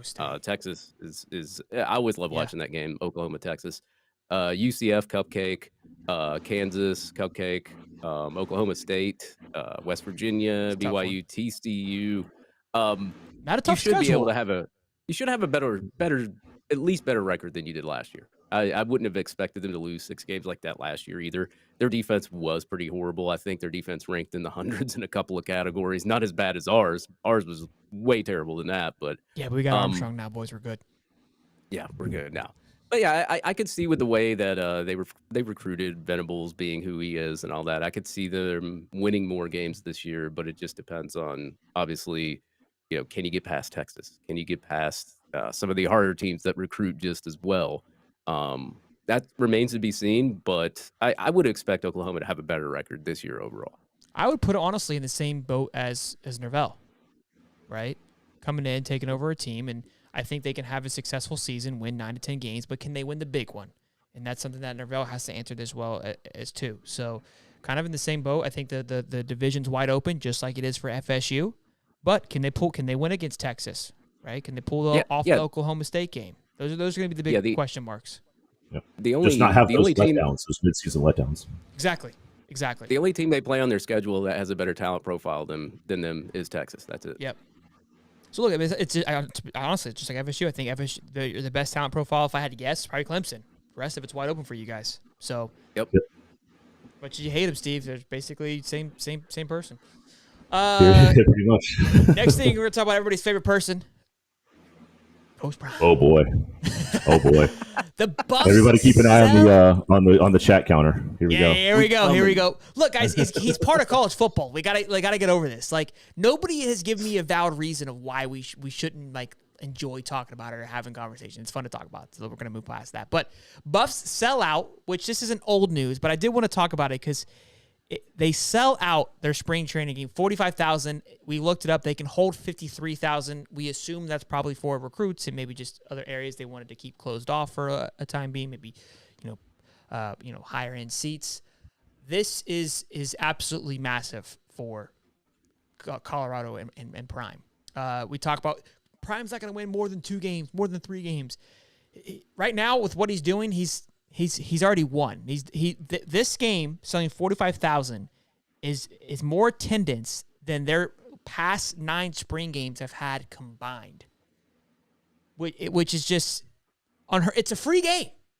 Last 9 years, it's been a free game, and they couldn't get a combined total of 45,000. A free game. Look at Florida. We're talking in the chat about meeting up and having a beer. Dave's driving 19 hours south to go to the game. You know what I'm saying? Like, it's unheard of. For 9 years.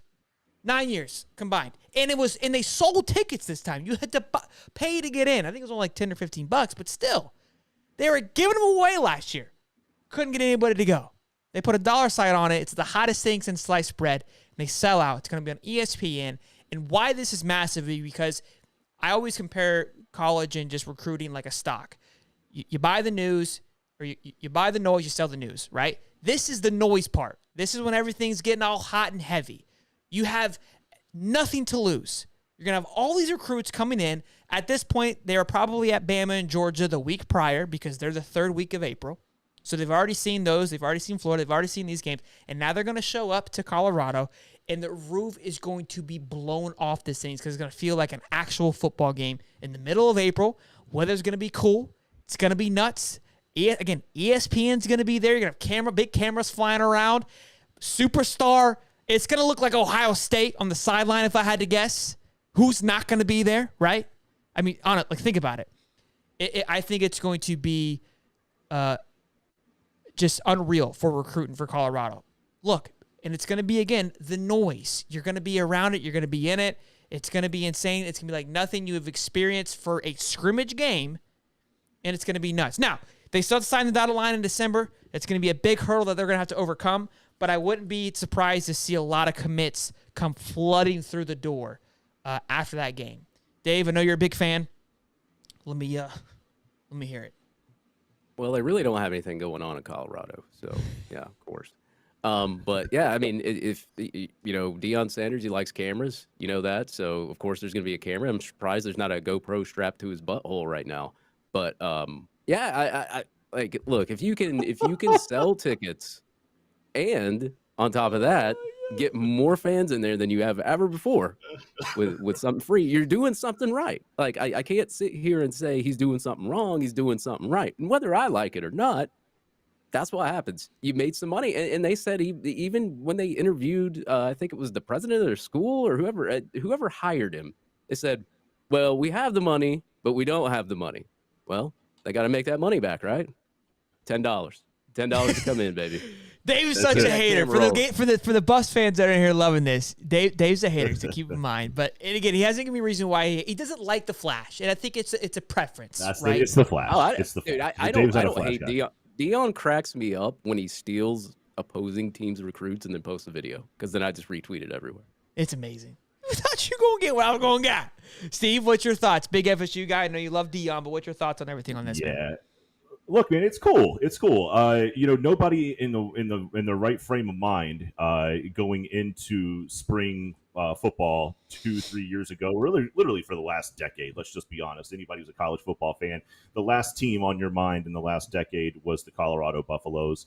The fact that Deion's been able to basically make himself into college football famous in the last couple of years, move on to Division I, take an armpit of a school that's beautiful, by the way. I mean, it's beautiful out there, but just an armpit of a football team and put them in the spotlight the way he has. That in and of itself is entertaining. And I know that people don't like the flash, they don't like too much of the pizzazz, but you're talking about Deion Sanders. I mean, let's talk about that guy's history in football. I mean, the guy was sitting there with 18 gold chains on when he got the phone call of getting drafted by the Atlanta Falcons. You look good, you play good, they pay good. What's up? I mean, this guy has been flash his entire career. I mean, the hand behind the head and the high step. I mean, you thought when he became a coach, he was just going to tone it down a little bit. Like either just buy into the fact that the guy's just being himself or don't. But I mean, it's just fun to watch. It's just a different level of enthusiasm that we just don't get a whole lot of. Coach speak. You don't get this kind of traction out of a coach. It's fun for me, at least. Look, here's the big takeaway, and then we'll move on. Even though y'all hating, Dave, you as well. Your ass gonna be on that couch come Saturday, tuning in for the Buff game. Okay, I wouldn't be surprised if numbers come out. It's gonna be the highest viewed scrimmage game probably in the last decade. I know Bama puts up some big numbers. Closet haters are still watching. Oh, they're tuning in. They're tuning in to say they suck and that they're gonna be ass. Which it doesn't. It's whatever. It is what it is. Papa Stokes, what's up, man? Welcome to the stream, man. Good to see you. Hey, look, I don't think that they're gonna suck because I'm not gonna watch it, so I can't see if they suck. Oh, you're gonna watch it. You gotta watch it because you gotta be ready to talk about it. You gotta be ready to talk about it. Content's content, Soda. You gotta put your biases aside sometimes, brother. Yeah, it's look for the high top. You have to watch.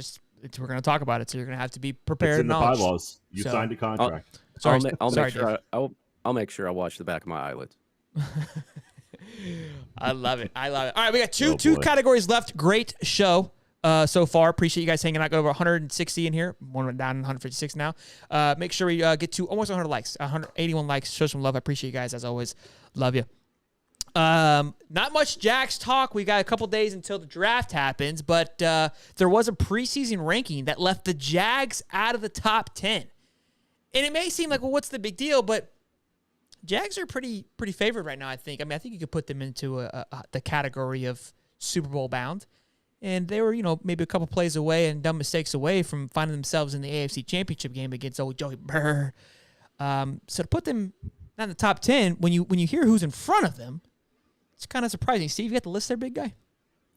I do. And yeah, the names of some of these teams are a little surprising. Look, Kansas City is number 1 overall in the stack ranking. This is pre-draft, right? They're going to do one last stack ranking before the draft to see what some of these teams are able to do come draft date and see if they can position themselves well. But we got Kansas City number 1. Don't hate that. San Fran 2, Philly at 3, Buffalo 4. No arguments with anything, especially with Cincinnati and Joey Burrow rounding out the top 5. Then we got Dallas at 6.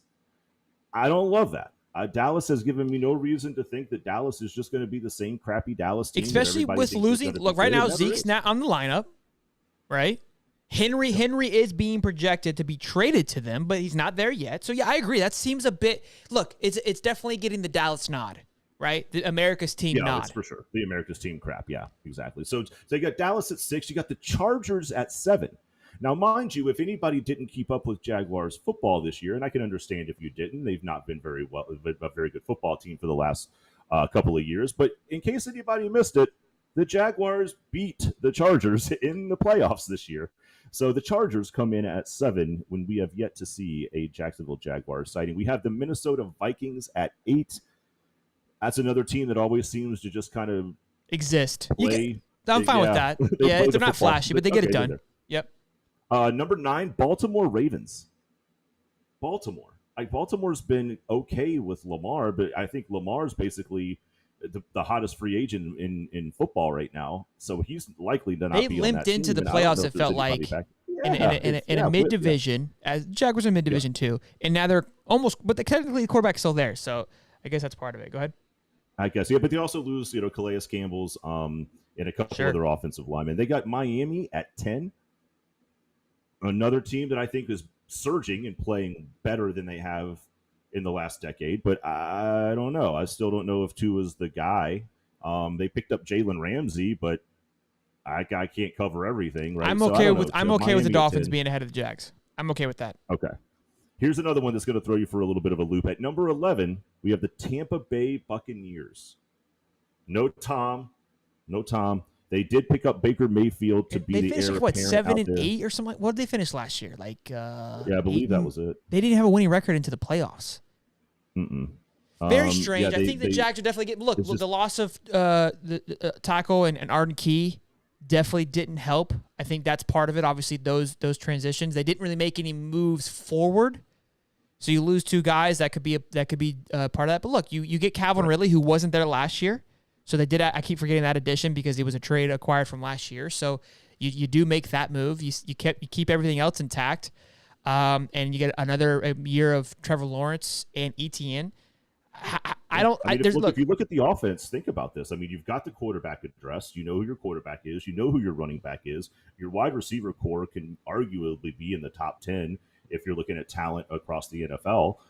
You've got your tight end position done. Your offensive line could use some talent infusion or maybe some depth, but I think you're good there. When's the last time you could say that all of the core positions on the offense for the Jaguars were addressed? I don't know. You might have to lose an Arden Key on the defensive side to keep that type of a core on the offensive side. So I don't mind that at all. Look, they're sitting at 12. The Jaguars coming in right behind Tampa. And it just feels like with a couple of the other teams, I think just the Jacksonville Jaguars name is just not getting enough of the recognition, not so much the play or the talent. Sure. They got to be able to put 2 years together back to back, right? Yep. Now, the one thing I will say, and this is before we jump, if I scroll all the way down to the power rankings to the number 32 team, that is the Indianapolis Colts. If I move up 1 spot to the number 31 team, that is the Houston Texans. And for anybody not familiar with who is in the Jaguars division, that would leave one other team, and that it would be the Tennessee Titans. And they are at 23. So loving that. Teams in our division are all 23 or below in the preseason. And you'd imagine with the loss of Derrick Henry, this division, yes. If they can't, did you see? So Backyard Breaks, we had them on, which we didn't realize. We have a clip with one of them, the guy dressed like Trevor Lawrence during our Jags visit, and the guy that picked boobs over ass. Incredible clip if you haven't seen it. They have Backyard Breaks where they open up baseball cards and whatnot. Cool guys. The owner or founder or whatever put $55,000 on the Jags to win the division, to pay out $33,000. He's like, there's never been more of a lock. And I go, you know what? Doesn't sound horrible.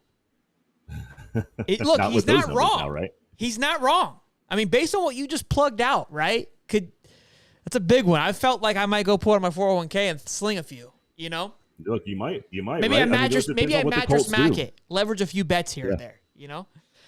The Colts Last. are going into the season with Minshew and Nick Foles. Oh, see as now their you don't quarterbacks. play So with depending that. on what Big Dick happens with Nick. Richardson now. Yeah, you got to be careful with that, boys. I'm be glad you careful, didn't ask me my opinion on this NFL stuff because I would have Yeah, been like, whatever Holly said.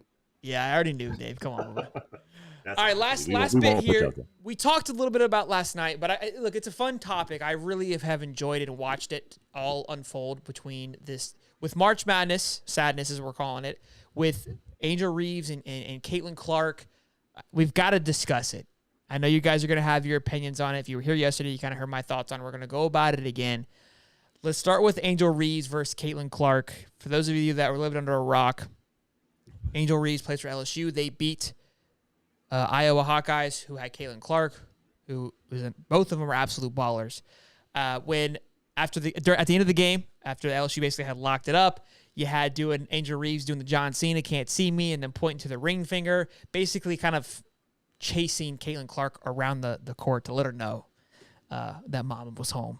And that has stirred up a frenzy across the internet on it was classless, it was this, it was that. People didn't like it. People loved it. It sparked a massive debate. Here's what we're going to set. We're going to have rules here. I typically don't have rules. A lot of nonsense is that it's a gender thing, it's a double standard, and it's a race thing. We're not even going to toe into that water because that's just ignorance in my opinion. It has nothing to do with that. It's personality. It's what you feel, right? And people are getting offended because look, I know people who do not like what Angel Reeves did, and I see why they don't like it, and that's okay. And there's people who do like it, and I know why they like it, and that's okay. It's the fact that we're bringing it to the other two things is taken away from the fact that it made the women's basketball tournament probably the most watched basketball tournament in a long time. And I watched that and did not watch a single dribble of the men's championship because I wanted to watch these two girls and teams throw hands and go at it. It was incredible. I'm going to go to you first, Steve. How do you feel about it? Love it, hate it, thought it was classless? If you did, that's whatever. I just want to hear your thoughts, and then we'll go at it.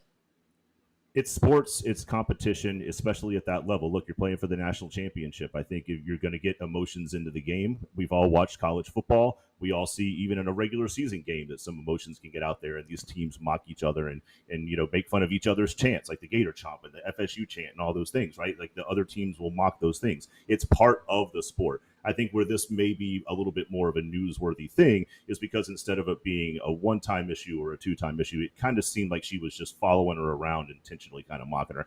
I don't mind the competitiveness. I don't mind the showmanship and all that when you're in a big game. I get that the emotions get caught up. At some point, though, it goes from now it goes into unsportsmanlike conduct, which wasn't going to change the outcome of the game. But at some point, like, okay, we get it. And I think it just went a little bit beyond that. Outside of just the normal emotional reaction to I'm about to win a national championship and I might have a couple of hand gestures to throw up, that's just part of it.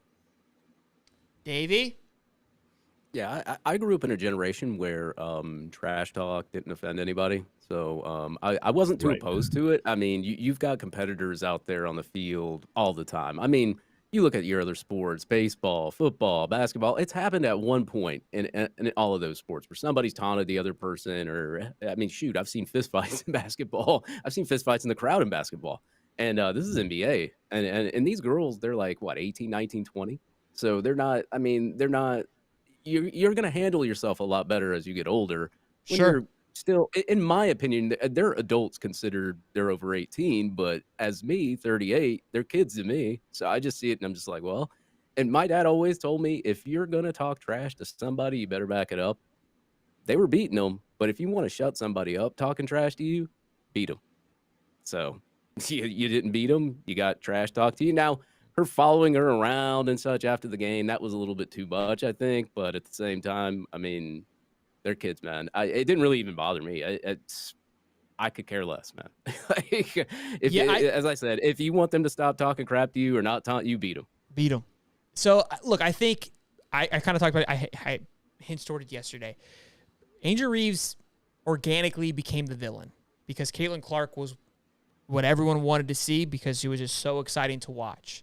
So when you have somebody who organically becomes a villain just based on what's being at hand, anything they do is going to be overly emphasized as negative. I think you can definitely make the argument that it was probably a little bit overdone of her following her around. talking shit is an art. It definitely is a skill in how you deliver it and how you phrase it. Chael Sonnen, the greatest shit talker of all time. That's my guy. Yeah, UFC fighter. Found out the other day, the guy never cusses. That's funny you brought that up. I was just thinking that. I never realized that, and he never cusses when he shit talks. And he's you got somebody like Conor McGregor, who literally his catchphrase is, "Who the fuck is this guy?" You know what I mean? Like it's literally embedded in his shit talking line, and I think that's what makes Chael Sonnen so much better, because he's able to do it in a clean. He just basically just rapes your brain to a certain extent, right? Like that's just kind of how that works, with his words. And it's amazing to watch, right? But when you have somebody kind of in that moment, nobody can really say how they would act in that moment, because none of us were there. We have no idea what we do. We have no idea what we were feeling. Like I said, I love it. Y'all know how I am. I'm all for it. I think it makes the game more exciting, because now you stir up something to come back and beat her, right? Or beat LSU. You created a villain. All great things need villains. I've been preaching about how golf is in a weird state because it doesn't have a villain, right? It doesn't have that negative person that you hate right now. You need somebody to despise, that frustrates you, that annoys you. You need that to have the brand be successful. And it kind of transitions into the men's basketball. Men's basketball is flat right now. It doesn't have any of that. And it's honestly correlating to the NBA as well, because you don't have a brand being built. You don't have a culture being built. You don't have these guys that are coming for 2 to 3, 4 years that you've watched grow and mature. And then you're like, man, this guy's really good. You know who he is. And he's going to go to the draft, and you're watching the NBA draft to see what team. You don't have that anymore. They're one and done, or they'll come out of high school and go over to the EuroLeague. No way you're going to see them over there. Right? And we saw it this past year. You've got a 5 seed up against a 4 seed, right? Not a single blue blood. Now, Connecticut, you can argue, is a blue blood, but not a single blue blood was in it. And I think the days of the blue blood is dying. We talked about that a little bit last time, but I think what the women's basketball is doing and what they have been doing is creating a much better brand than on the men's side. Yeah, look, there's one thing to say. So, like, to your point, Shelton, I came home from a kid's softball game on Monday night. I kind of got ready to wind down for the evening and went to sleep. I forgot there was even a basketball game on Monday night. I woke up to notifications on my phone that said, "Congratulations, UConn, on the national championship," and then, all the subsequent ESPN stuff that comes along with it. I was like, "Holy crap! I completely forgot about that damn game." But that just kind of gives you an idea as to where college basketball is on the men's side right now. Like, and I'm going to throw a couple of names out here for you guys, but I came up watching college basketball where there was guys like, Grant Hill and some of these guys who literally went their entire college career. They opted to stay more than 2 or 3 years, and they stayed there, and they won national championships, and they were on TV, and they were part of the brand of North Carolina. They were part of the brand of Duke. They were part of the brand of Kentucky. These players became synonymous with the brand of the university, and they became one and the same.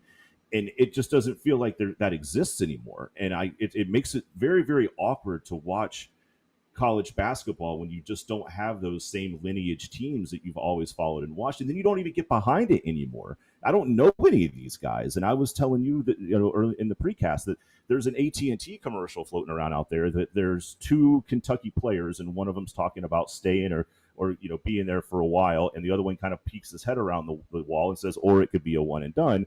I don't even know who either one of these guys are, and they're making a whole marketing campaign around it. I'm like, I mean, I get the joke, but I don't even know who they are. There's just no brand recognition. There's no personal connection for me to the sport anymore. The college basketball has never always been my top level thing, but March Madness was. I've loved March Madness as long as I can remember. It's just awesome, that opening weekend. And it felt like after the opening weekend, I just didn't care. And that was an odd feeling, for a sport that, especially a tournament that I've loved and watched and kept up with as long as I can remember. So it's just an odd dynamic that seems to be happening, not only in college, but transitioning to the NBA as well. Yeah. And you look at let's say like pro wrestling, right? Like they create this big super heel. And even though it's scripted and we know that, they create this super heel, And all these fans that go to these shows want to see that heel get his ass kicked, and they pay money to see that heel get his ass kicked. And sometimes he does, and sometimes he doesn't. And then the guy that has the belt, which I guess currently they have a champion that's been champion for like almost 3 years or something, they're pissed. They want to see that guy lose, so they're going to keep shelling out money to see that guy lose. This is amazing. This is so good that you brought this up, because we were literally talking about this at work the other day. Like, this is unbelievable. You brought this up. So. First of all, wrestling's scripted, and the whole conversation was like, how do people watch this knowing that it's scripted? But it's entertainment. And what you just said, right? The champion who's been the champion for 3 years, Raymond or Ramen or something like that. I can't think of his name. Roman Reigns has not lost in 3 years, and people hate it. But it also creates, like you said, it sells tickets because everybody's tuning in to watch this guy lose. Now, here's the part where I lose for me, I would lose that because it's fake. Like it's not real, but that sells. So when you have somebody who's bad, who nobody likes, keep winning, it's great for a sport. This, in my opinion, for women's basketball is the same correlation, but it's real, right? It's just, you need those kind of things to exist. And I see you guys in here saying, like, you can, like Andrew's saying, you can win, but you don't have to be, a disgrace, and you can win with some honor, with honor. Yeah, you can. There's plenty of people who win with honor. Okay? They're fucking boring. And I respect them. I love the hell out of them. I know a lot of them. I know a lot of people look up to those. I love the Conor McGregors. Right? Yeah. Apologize to nobody. Okay? The double champ does what the fuck he wants. That's what I want. You know what was really unique about Conor McGregor is the fact that, like, with me, I had a love-hate relationship with him. Sometimes I wanted to see him lose, but then sometimes I would laugh at all the stuff that he did, and I'd be like, this guy's insane. Chael Sonnen, same way. Those two guys made UFC a lot of money just by talking on the microphone. Because now you're tuning in to watch them get their ass kicked. Yes. So you're either tuning in to watch them win. It works. Like, you can't, like, for people who says I hate it, it's working on you too. So it's great for the sport. Somebody has to be that person. And even with creating content, right? People will say, like, look, for example, like for Florida football, there's a lot of people who love Florida football. But you could create a whole channel just shitting on Florida football, right? And be the bad guy of Florida football. And to be fair, probably just $1 million idea. I wouldn't be shocked if more people from Florida fans would tune into that to yell at the person talking shit than they would to come here. That's just how that his name was Big Game Boomer. Yeah, that's right. Exactly. Somebody beat you to it. It doesn't stop, right? They continue man. to retweet it, and it's like, you guys, you're just feeding into it, right? So, but the argument about wrestling, and I know we have some wrestling fans in here, so I might upset a few of you, and I apologize. But the whole conversation was like, how do people watch this? How do people pay pay-per-view knowing that it's fake? And I'm not shitting on it. I'm not trying to don't come at me here. I'm just asking a question. I never watched it as a kid, so I don't have that connection. I think as a kid, I can totally understand it. But as you get older, you're like, where's the excitement, I guess? But it's like watching a really good movie, right? That's kind of what I got into. It's like, you don't know how a movie's going to end, and you want it to end a certain way, and sometimes it pisses you off, but you come back hoping for a different ending. Is kind of the conclusion that I came to. Maybe I'm wrong there, but that was kind of how I sold it to myself. Yeah, you guys watch? I don't watch pro wrestling anymore. I only watch during the Royal Rumble and WrestleMania because sometimes like some cool stuff happens. Like WrestleMania is like their Super Bowl, I guess. I used to watch back in the day when I was like 13, 14, Stone Cold, The Rock. That was like the best time to watch it because everybody was watching it back then. Sure. But yeah, that's what they're predicated on. I mean, like these companies, like I would tune into WrestleMania. Everybody thought Cody Rhodes was going to win, beat Roman Reigns.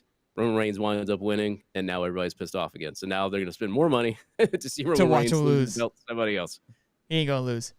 Until you guys have seen the Four Horsemen and Arn Anderson with Ric Flair, Dusty Rhodes, Andre the Giant. Oh my gosh, you're talking about old school wrestling, WCW right there. That's the stuff I used to love, man. They had the old school. They were still like kind of living a little bit in like the early '90s, late '80s hairstyles, like that Ric Flair. There was like Charlie's Angels flybacks that he used to have on the side. That was wrestling to me, man. I know who Roman Reigns is. I had no idea he hadn't lost a wrestling match. I don't even know if you really call him that. I don't know if he hadn't lost. I didn't know his streak. I didn't know his streak till I watched WrestleMania. I was like, man, that guy's had that belt for that long. Yeah, it's a big deal apparently. But look, I mean, it does. Obviously, it works. They packed out SoFi, so they're doing something right. I mean, it's hard for me to wrap my head around it. But boy, you guys, SoFi? hold on. They packed out SoFi? Yeah, it was in LA. Packed it out. I didn't think wrestling was that popular. Dude, there was like 80,000 fans there. Packed. They packed the seats. Plus, they had seats on the ground. I mean, packed, bro. Packed. Oh. On top of PPV sales. What the hell is, before we end the show, going off script here a little bit, it is bananas in the chat. Like, what are we arguing about down here, boys? Rivera's just been giving him the business. They've been going back and forth. I don't know. It's going so fast I can't even keep up with it. Hall of Fame media is just giving somebody. It is insane. You guys are savages. This dude's a total tool. Like, we're making bets. Like, golly, boys. Mr. Nobody wants to give somebody a cookie. I don't. Maybe that's a. Somebody get mad at Sheldon for saying ball sack. I mean, that was very strange. Like, that was very. Yeah, I didn't get that at all. Like, why are you here? You know what I mean? Like, that's nothing new. Like, your first time to the show. We're like 7 months in. You know, like, I don't understand where, like, you're offended. Like, I crossed the line now. We didn't even offend Allie. She was even hanging with right. That. Yeah, Allie didn't care. Yeah, I mean, look, guys, like, if you understand, like, it's coming from a term of endearment. You know what I mean? Like, I understand. Look, again, it's the same thing. I understand why people think that it's disrespectful. But if you know me, you know it's nothing but love. It means it's how you mean it. Like, you don't mean it in a term of disrespect. Yeah, I mean it in excitement. Yeah, it's a term of endearment. Like, I get it. Like, the ball sack is negative. We're getting way too into this. Review Crick says, hello, anybody. What night is Hot Top Sports live on YouTube? We are live every Wednesday at 8:35. And then if any news breaks, we're rocking and rolling. Tomorrow, I saw you guys ask for live call-in show. Not tomorrow night. I have to go shoot a wedding. So I will be busy. But next Wednesday, we have our show. Then next Thursday, we will be live from the Orange and Blue game. Expect us probably to go to live probably...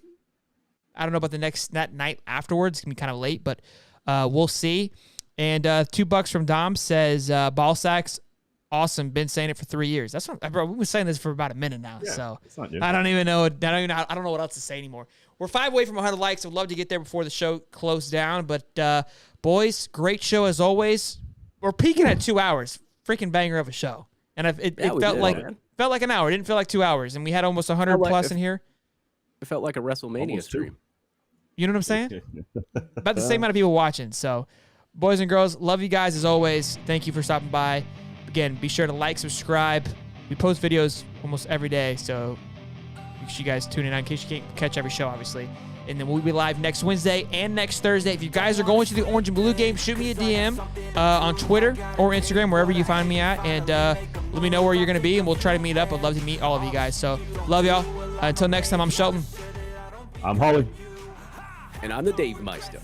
Buggity, baby. Never forget what it's like to be in debt. Been stabbed in the back bed. I'll show you what happens. Pass me the mic and I'll show you with action. I feel this pain, you already know.